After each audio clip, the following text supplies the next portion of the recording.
Good morning friends. मेरा नाम इमरान अजीज है और मैं आपको अपने यूट्यूब चैनल टेक सिंप्लीफाइड पे खुशामदीद कहता हूं। आज की हमारी इस वीडियो में हम डिस्कस करेंगे Pakistan public procurement regulatory authority rule number 29, जो कि बात कर रहा है एवेल्यूएशन क्राइटेरिया की। याद रखें कि हम पब्लिक वर्क्स प्रोजेक्ट्स की प्रोक्योरमेंट की बात कर रहे हैं, जो पाकिस्तान में फेडरल मिनिस्ट्रीज या फेडरल जितने भी डिपार्टमेंट्स हैं जो पब्लिक मनी के थ्रू काम एग्जीक्यूट करते हैं, चाहे वो वर्क्स हो, गुड्स हो या सर्विसेज हो, उनके ऊपर ये बाइंडिंग है कि वो पेपर रूल 2004 को और उसकी सब्सिक्वेंट जितनी भी अमेंडमेंट्स हुई हैं थ्रू एसआरओ उनको फॉलो करें। और हमारी इस सीरीज का मकसद ये है कि हम प्रोक्योरमेंट प्रोफेशनल्स की कैपेसिटी बिल्डिंग करें, ताकि हमारे मुल्क में पब्लिक मनी के साथ जो प्रोक्योरमेंट होनी है उस वो एफिशिएंट, फेयर और ट्रांसपेरेंट तरीके से हो, और लोगों को नॉलेज हो इन रूल्स के बारे में। आज का रूल एक स्मॉल सा रूल है, उसमें एवेल्यूएशन क्राइटेरिया की बात की गई है कि आपने जब बिड्स आपको रिसीव हो जाएंगी, तो आपने उन बिड्स को एक स्टैंडर्ड क्राइटेरिया के मुताबिक, जो आपने ऑलरेडी बिडिंग डॉक्यूमेंट्स का पार्ट बनाया होगा, उसके मुताबिक उनको एवेल्यूएट करना है। और आपने अपना एवेल्यूएशन क्राइटेरिया बिडिंग डॉक्यूमेंट्स में पहले से बताना है और बनाना है, तो ये आपके ऊपर कंपल्शन है। Let me share my screen, जहाँ पे हम एक प्रेजेंटेशन के थ्रू आपको मजीद एक्सप्लेन करेंगे, केस स्टडीज डिस्कस करेंगे, और प्रैक्टिकल एग्जांपल्स, और इसका कॉमन प्रॉब्लम्स अगर पाकिस्तान में जो हैं वो भी डिस्कस करेंगे। So let's proceed with today's video. So topic for today's video is PPRA rule 29 and it's discussing evaluation criteria. Evaluation criteria जो है ये बेसिकली एक्सप्लेन करता है कि how procuring agencies evaluate bids and what criteria must be defined before evaluation starts. So you have to mention your evaluation criteria in the bidding documents. Uh, जब आप advertise करेंगे और अपने बिडिंग डॉक्यूमेंट्स अपलोड करेंगे website के ऊपर, so those bidding documents must include evaluation criteria, और जो भी आपकी मार्किंग वगैरह है। हमने काफी डिटेल में एवेल्यूएशन क्राइटेरिया पहले भी डिस्कस किया है प्री क्वालिफिकेशन के केस में, और आने वाली वीडियो में हम इंशाल्लाह नेक्स्ट वीडियो में एवेल्यूएशन क्राइटेरिया बिडिंग डॉक्यूमेंट्स और स्टैंडर्ड बिडिंग डॉक्यूमेंट्स जो पाकिस्तान इंजीनियरिंग काउंसिल के हैं स्मॉल कॉन्ट्रैक्ट के लिए और लार्जर कॉन्ट्रैक्ट्स के लिए, उनको भी डिस्कस करेंगे।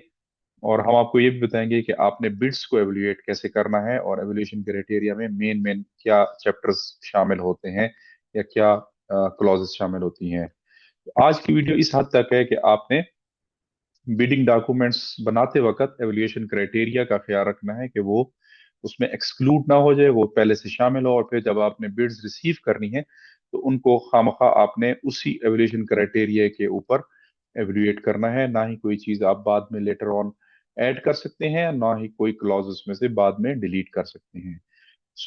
पेपरा एग्जैक्टली इस रूल के बारे में क्या कहता है, let's have a look.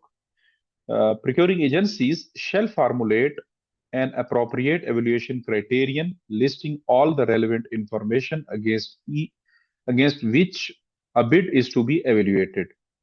So, such evaluation criteria shall form an integral part of the bidding documents.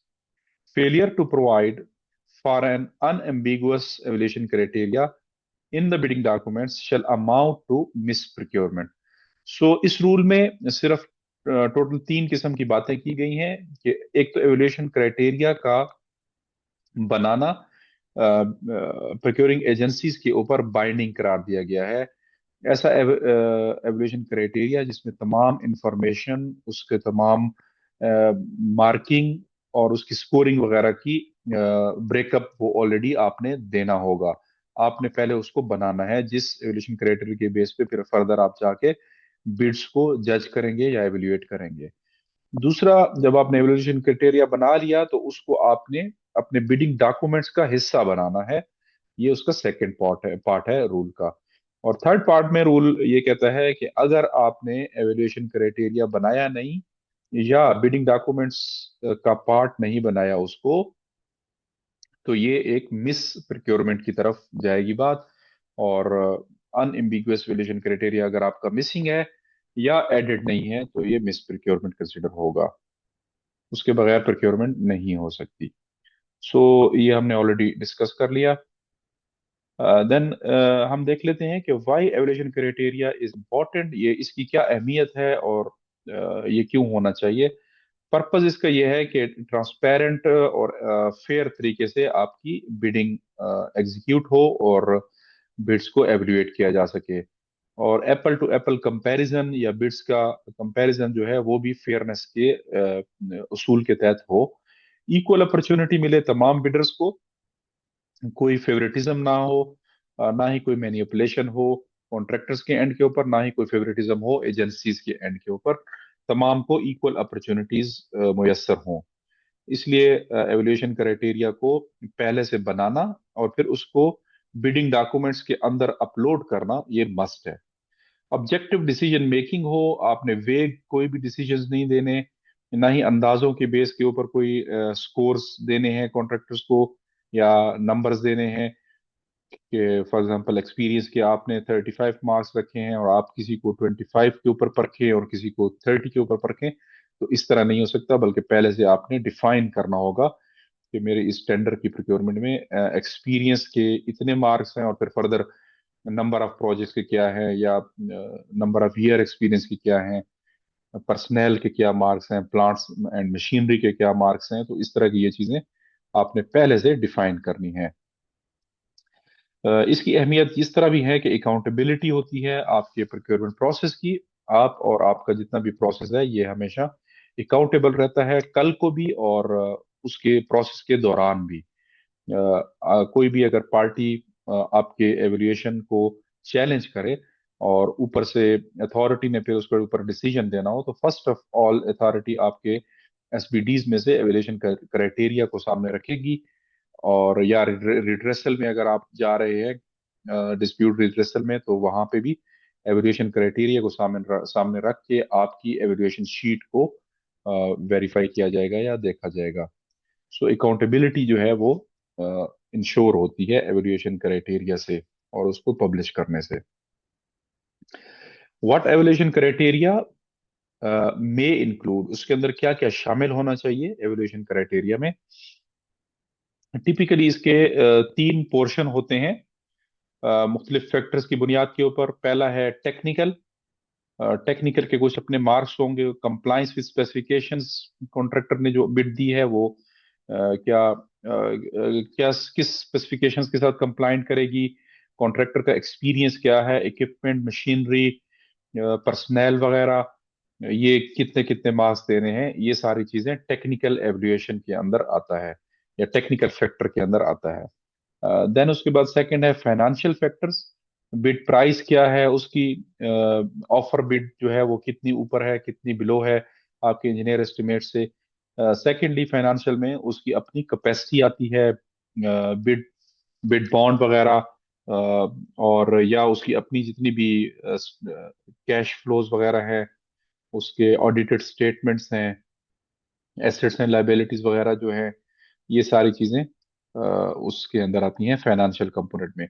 और तीसरा परफॉर्मेंस बेस्ड एवेल्युएशन है कि उन्होंने पास्ट प्रोजेक्ट्स वगैरह कितने किए हैं, क्या आपके सेक्टर के रेलेवेंट प्रोजेक्ट्स उनके पास एक्सपीरियंस है या नहीं है, और दूसरा प्रोजेक्ट्स में उनकी परफॉर्मेंस कैसी रही, उनकी कंप्लीशन टाइमली हुई या डिले हुए वो प्रोजेक्ट्स। और उनका रेफरेंस चेक वगैरह भी इसी में आ सकता है कि आपने लास्ट जो क्लाइंट्स हैं उन्होंने आपकी परफॉर्मेंस को कैसा परखा और क्या कोई एक्स्ट्रा ऑर्डिनरी सर्टिफिकेट आपको मिले हैं या नहीं मिले। अगर मिले हैं तो वो आपने लगाने होंगे और एम्प्लॉयर भी चाहता है कि आप उसमें लगाएं। So evaluation criteria must be pre defined. Yes, ये उसकी रिक्वायरमेंट है कि आपने पहले से बनाना है या डिफाइन करना है evaluation criteria. During evaluation process आप कोई भी क्राइटेरिया नहीं बना सकते, ना ही कोई चीज ऐड कर सकते हैं और ना ही कोई चीज डिलीट कर सकते हैं।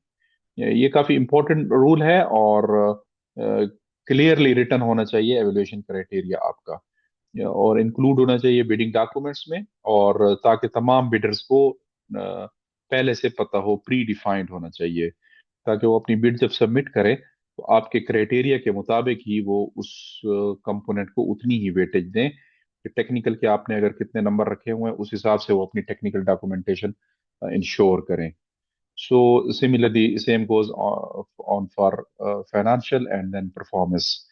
So it applied equally to all bidders, all bids। जो भी बिडर्स आपको बिड सबमिट कर रहे हैं उन सब के ऊपर ये क्राइटेरिया इक्वली अप्लाई होगा। ये नहीं हो सकता कि क्राइटेरिया की एक क्लॉज एक बिडर के लिए एक वेटेज रखती हो और दूसरे बिडर के लिए फिर दूसरी रखती हो, ये नहीं होना चाहिए। इससे जाहिर बात है फेयरनेस प्रिवेल नहीं करती। और दूसरी बात है कि क्राइटेरिया जो आप पहले से प्री डिफाइन करेंगे वो लेटर स्टेजेस पे चेंज भी नहीं हो सकता, उसमें कोई एडिशन नहीं हो सकती। इफ एलिवरेशन कॉन्सिक्वेंसेस क्या है अगर आपका वेग किस्म का क्राइटेरिया है तो, अगर कोई आपका अनक्लियर किस्म का क्राइटेरिया है तो उसके क्या कॉन्सिक्वेंसेस हैं। पॉसिबल रिजल्ट्स इसमें मिस प्रिक्योरमेंट होगी ऑफ कोर्स, बिडर्स कंप्लेंट्स करेंगे, रिड्रेसल में जाएगा, कंप्लेंट रिड्रेसल फोरम में जाएगा, ऑडिट ऑब्जेक्शन आएगी, आपके ऊपर इंक्वायरीज वगैरह बन सकती हैं और अल्टीमेटली आपका प्रोक्योरमेंट कैंसिल भी हो सकती है या प्रोजेक्ट डिले भी हो सकता है अगर आपका एवोल्यूशन क्राइटेरिया अनक्लियर है तो। फॉर एग्जांपल पाकिस्तान के केस में कंस्ट्रक्शन प्रोजेक्ट है तो एवोल्यूशन की वेटेज ये हम पहले भी डिस्कस कर चुके हैं। कॉन्ट्रैक्टर का एक्सपीरियंस फॉर एग्जांपल आपने 30% उसको वेटेज दी है, लास्ट 3 मंथ 3 इयर्स के जो प्रोजेक्ट्स हैं उसको परखना पड़ेगा और पीईसी का जो स्टैंडर्ड है उसके मुताबिक उसको वेटेज देनी पड़ेगी कि कम से कम 3 प्रोजेक्ट के ऊपर इतने नंबर, 6 के ऊपर इतने नंबर, इस तरह का उन्होंने बकायदा उसमें दी है और हमने ऑलरेडी इसको डिस्कस भी किया है। उसका मैं लिंक भी यहाँ पे दे दूंगा तो उस वीडियो को जरूर देखिए। इसी तरह टेक्निकल कैपेबिलिटी जो है उसकी आपने फॉर एग्जांपल 25 मार्क्स दिए हैं, इक्विपमेंट अवेलेबिलिटी को 20 दिए हैं, फाइनेंशियल स्ट्रेंथ को 15 मार्क्स दिए हैं और कंप्लीशन स्केड्यूल जो है उसके 10 मार्क्स हैं। तो ये इस तरह का एक एवेल्यूएशन क्राइटेरिया पहले से आपने डिफाइन करना है और उसकी बेस पे फिर आपने उसकी एवेल्यूएशन करनी है। केस स्टडीज देख लेते हैं हम, वर्क्स गुड्स और सर्विसेज तीनों में एक एक।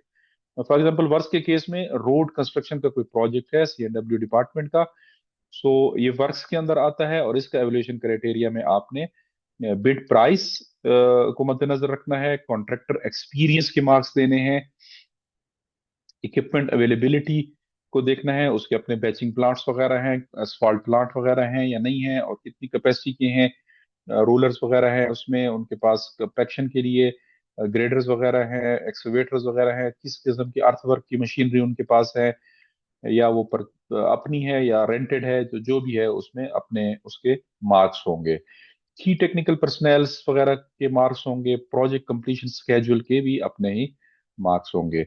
सो lowest bidder rejected due to insufficient equipment, मे भी कोई कॉन्ट्रैक्टर हो और उसने प्राइस तो लोएस्ट दी है बट ये दूसरी चीजें जो हैं वो उनके पास कैपेबिलिटी वाइज कम है, तो इस वजह से भी वो रिजेक्ट हो सकता है या लूज कर सकता है, क्योंकि अकॉर्डिंगली ऑफ कोर्स उसके नंबर उनको नहीं मिलेंगे और सिर्फ प्राइस की तो अपनी एक वेटेज होगी। केस स्टडी नंबर 2 में हम देख लेते हैं गुड्स प्रोक्योरमेंट की। फॉर एग्जांपल कोई मेडिकल इक्विपमेंट की परचेज है और ये टाइप जो है वो गुड्स के अंदर आती है। So evaluation criteria for such type of procurement would be technical compliance, product quality standards, warranty period क्या है उन इक्विपमेंट्स का, डिलीवरी स्केड्यूल वो कब पहुंचेंगे पाकिस्तान में, एलसी वगैरह का क्या मैकेनिज्म है उनका, और क्लियरेंस वगैरह शामिल है उसमें या नहीं, प्राइस उसकी प्राइस कितनी है, ऑफ कोर्स उसको भी हम मद्देनजर रखेंगे।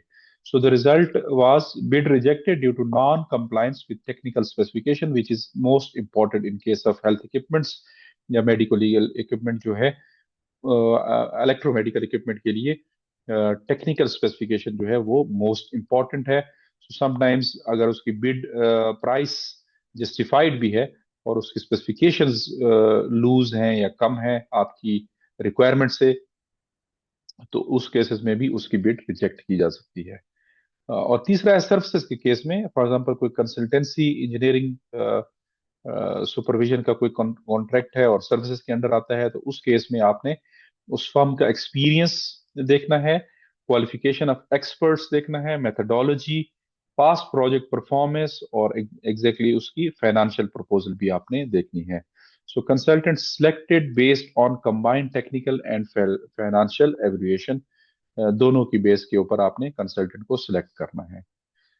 इसी तरह कुछ प्रॉब्लम्स हैं या मिसअंडरस्टैंडिंग्स हैं, इश्यूज हैं जो पाकिस्तान के केस में स्पेशली देखे गए हैं।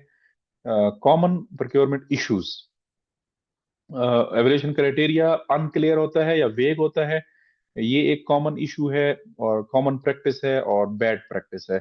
सो इस तरह नहीं होना चाहिए। Criteria not defined clearly, subjective evaluation, clear cut marks नहीं दिए हुए, कोई रेंजेस वगैरह प्रोवाइड कर दी गई या इस तरह का।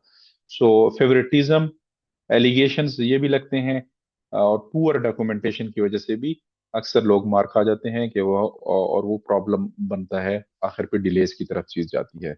ऑफ कोर्स इसके लीगल पोजीशनिंग या लीगल इम्प्लीकेशंस जरूर है एवल्यूएशन क्राइटेरिया की। लीगली बाइंडिंग है, एक तो शेल की क्लॉज यूज हुई है रूल के अंदर, so it's a binding upon the executing agencies and procuring agencies that they should make the evaluation criteria, or it should be predefined. It should be already, it should be published timely in the bidding documents, और फिर accordingly उसकी base पे उसमें evaluation करनी है। Must be applied strictly. अब उसमें जब आपने दे दिया तो आपने फिर उसमें लूजनेस नहीं दिखानी, बल्कि स्ट्रिक्टली उसको फॉलो भी करना है। cannot be modified later on. We already discussed this. All bidders treated equally. So if the violation happens, then it's clear cut misprocurement. Important for audit compliance, ये हम देख चुके हैं, ऑडिट की काफी नजर होती है इस क्राइटेरिया के ऊपर। और आपने जो भी बिडशीट बनाई है जिसके अंदर एवल्यूएशन आपने की है कॉन्ट्रैक्टर्स की, और ऑफ कोर्स उसके मार्क्स होंगे 6 या 7 कंपोनेंट्स जो भी आपने रखे थे, और ऑडिट उससे उसी से ऑडिट आगे जाएगा, वहां पे आपके मार्क्स देख के उसको एवल्यूएशन क्राइटेरिया से मैच करेगा। सो एक तो इसकी डॉक्यूमेंटेशन प्रॉपर करिए, उसके मिनट्स वगैरह, उसकी जितनी भी आपने एवेल्युएशन की थी, उसके किस किस चीज के कितने कितने मार्क्स आपने दिए थे, बहुत डिटेल में उसकी नंबरिंग बनाइए, और उसको अपने फाइल का पार्ट बनाए, ताकि कल को अगर किसी स्टेज पे भी ऑडिट आ जाए या कोई इंक्वायरी इनिशिएट हो या बिडर्स की तरफ से कोई कंप्लेंट आए, तो आपका रिकॉर्ड आपके साथ, आपका साथ दे। ट्रांसपेरेंसी इन बिड एवेल्युएशन इससे आती है, और fairness, fair comparison of bidders होता है, compliance with bidding documents of course, और proper scoring and documentation, justification for award of contract, क्योंकि ये क्राइटेरिया ही आपकी जस्टिफिकेशन पैदा करता है किसी भी कॉन्ट्रैक्टर को रिकमेंड करने के लिए। और अगर ये पुअर होगा या अनक्लियर होगा, सो ऑडिट ऑब्जेक्शंस ऑफ कोर्स आएंगे, नैब इंक्वायरीज भी आ सकती हैं, मिस प्रोक्योरमेंट भी होगी, इन्वेस्टिगेशंस इंक्वायरी भी आएंगी, या प्रोक्योरमेंट इरेगुलरिटीज भी हैपन होंगी। सो बेस्ट प्रैक्टिसेस क्या है, हमें क्या चाहिए बीइंग प्रोक्योरिंग एजेंसी? हमें चाहिए कि हम डिफाइन करें क्लियर एवल्यूएशन क्राइटेरिया, और लिंक करें क्राइटेरिया को प्रोजेक्ट नीड्स के साथ।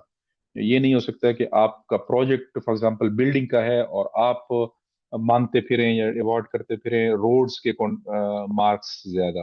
कोशिश करें कि उसमें बिल्डिंग का एक्सपीरियंस के मार्क्स रखें, और लाइक टेलर्ड किस्म का या कस्टमाइज्ड किस्म का आपने एवोल्यूशन क्राइटेरिया देना है, और क्लियर किस्म का देना है। Avoid unnecessary restrictions, maintain evolution records, इस तरह पहले भी मैंने कहा, इसमें मिनट्स या इसकी एवोल्यूशन की जितनी भी टेबल्स वगैरह हैं, शीट्स हैं, वो सारी आपने स्कैन भी करनी है और अपने पास संभाल के फाइल में लगानी है। और अल्टीमेटली इससे इंश्योर होती है ट्रांसपेरेंसी, जो कि रूल 4 में भी हम डिस्कस कर चुके हैं। इस तरह कॉन्ट्रैक्टर्स के एंड के ऊपर, बीइंग कॉन्ट्रैक्टर, आप स्टडी करें एवल्यूशन क्राइटेरिया को थारोली एंड केयरफुली, और अपनी बिड्स को अकॉर्डिंगली तैयार करें। जिस हेड में आपको मार्क्स नजर आते हैं, आपने हर हेड को उतनी ही उसके अकॉर्डिंगली स्कोर के हिसाब से ही वेटेज देनी है और डॉक्यूमेंट्स प्रोवाइड करने हैं। कोशिश करें कि कोई हेड ऐसा ना हो जिसमें आपके मार्क्स ना हो, क्योंकि अगर आपको याद हो तो हर हर सेक्शन में आपने एटलीस्ट 50% नंबर लेने जरूरी होते हैं।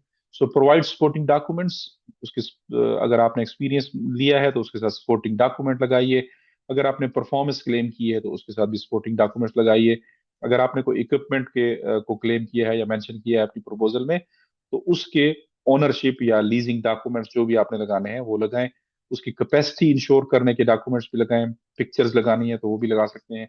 सो डिमॉन्स्ट्रेट टेक्निकल कैपेबिलिटीज, अपनी टेक्निकल कैपेबिलिटीज को डॉक्यूमेंट्स की मदद से डिमॉन्स्ट्रेट करें और अवॉइड करें कि इनकम्प्लीट सबमिशन ना हो, टाइमली सबमिशन हो जाए आपकी।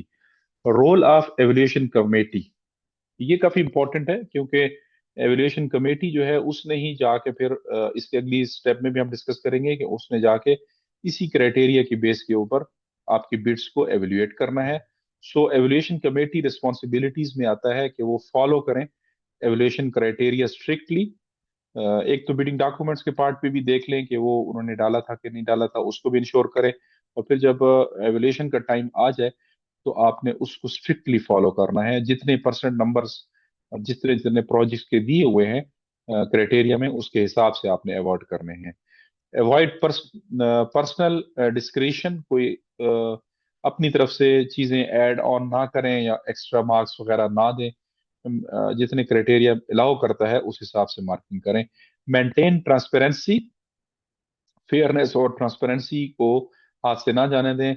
एवल्यूएशन प्रोसेस का रिकॉर्ड रखें और एवल्यूएशन रिपोर्ट भी फिर एंड के ऊपर आपने प्रिपेयर भी करनी है और पब्लिक भी करनी है। सो की टेक अवेज जो है रूल 29 से वो ये है कि आपने आपका जो एवल्यूएशन क्राइटेरिया है, bid evaluation criteria, that should be made timely and pre defined and it should be clear. Included in bidding document, it should be made integral part of the bidding documents, or it should be known to all the bidders so that transparency prevails and equal opportunities are made available for each contractor or supplier. And ultimately, it ensures the fairness in procurement. Audit compliance, internal auditor भी इसको देख रहे होते हैं। AG office का जो external audit party आती है जीओपी की तरफ से या किसी डोनर की तरफ से, वो भी उसको देखेगी। प्रोक्योरमेंट कंप्लायंट कमेटी वो भी इसको देखेगी। और कल को अथॉरिटी भी इसको देख सकती है जब अथॉरिटी के पास कोई कंप्लेंट जाती है या ग्रीवियंस रिड्रेसल में आप जाते हैं। सो प्रॉपर डॉक्यूमेंटेशन जो है वो आपने करनी भी है और इंश्योर करेगी कि आपका प्रोसेस लीगली डिफेंसिबल रहा है। So this was all. Let's quickly recap this rule. Procuring agencies must define clear evaluation criteria. आपका वेग नहीं होना चाहिए बल्कि it should be very much clear and pre defined. Include criteria in bidding documents, बाद में आप ऐड ऑन नहीं कर सकते, पहले से आपने बिडिंग डॉक्यूमेंट्स का पार्ट बनाना है। Evaluate bid strictly as per the criteria, उसमें कोई चीज ऐड ऑन बाद में लेटर ऑन पर्सनल डिस्क्रिप्शन के ऊपर नहीं डाल सकते, ना ही कोई चीज निकाल सकते हैं। Apply criteria equally to all the bidders and ensure transparency and fairness. So ultimately अगर ये चीजें आप करेंगे तो आपकी फेयरनेस और ट्रांसपेरेंसी प्रिवेल करेगी, और अगर आप नहीं करेंगे तो ऑफ कोर्स ये मिस प्रोक्योरमेंट की तरफ जाएगा। और इन केस आपने एवोल्यूशन क्राइटेरिया बनाया है और उसको स्ट्रिक्टली अप्लाई करने के बाद कोई भी कॉन्ट्रैक्टर पास नहीं कर सका, so doesn't matter, you have to readvertise the procurement. इस तरह नहीं हो सकता कि आप उस क्राइटेरिया को बाद में लेटर ऑन स्टेज के ऊपर इस वजह से लूज कर दें कि यार मेरे पास तो पूल ऑफ द कॉन्ट्रैक्टर्स कम हो रहा है या कंपटीशन नहीं हेल्ड हो रहा। बेशक एक कंपनी ने भी उसको सक्सेसफुली पास किया है, so that company will win. जरूरी नहीं है कि उसकी प्राइस ऊपर है या नीचे है। So this was all about rule 29 and evaluation criteria. So be connected with us for the next video. It will be rule 30 and evaluation of bids, जहां पे हम डिटेल में डिस्कस करेंगे कि आपने जो क्राइटेरिया सेट कर दिया था उसके मुताबिक आपने अब बिड्स को कैसे एवेल्युएट करना है। सो वो भी बहुत इंटरेस्टिंग वीडियो होने वाली है, उसको भी मुकम्मल देखिए, हमारी वीडियोस को शेयर करें, लाइक करें और सिर्फ टेक सिंप्लीफाइड को जरूर सब्सक्राइब करें। हमें फॉलो करें टिकटॉक के ऊपर, फेसबुक, इंस्टाग्राम और व्हाट्सएप के ऊपर हम मौजूद हैं। तो ये हमारे लिंक्स हैं जिनके थ्रू आप हमें ज्वाइन कर सकते हैं। सो हमें जरूर ज्वाइन करें और इन वीडियोस को मुकम्मल देखें। Thank you very much and see you in the next video.